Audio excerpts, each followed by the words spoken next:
Hello guys, in today's tutorial I will show you how to use the waiting room on the Zoom client.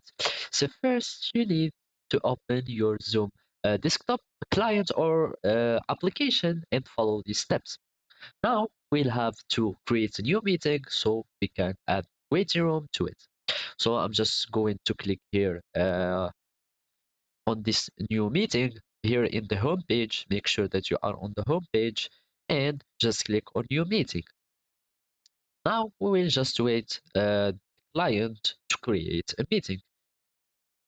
Here we will find multiple these multiple options or actions in the Zoom client. So first we need to search for things concerning waiting room. So here we will just go to the participants, and here we will find the participants window or a menu that will be showing. Here you can invite other people from your links. Yeah, that means just copy a link, or you can just invite them by email or something else. So you can just click on invite and add your contacts if you had added some contacts already in the Zoom application or some emails if you want. So to add a room or waiting room, we need to edit our participant options or parameters or permissions.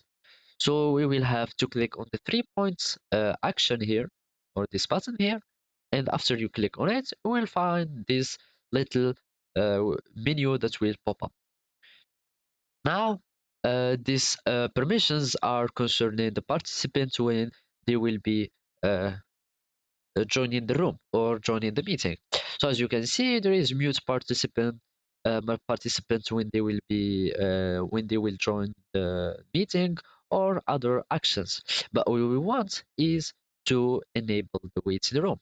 As you can see, all we need is to search for enable waiting room, and we are going to click on it.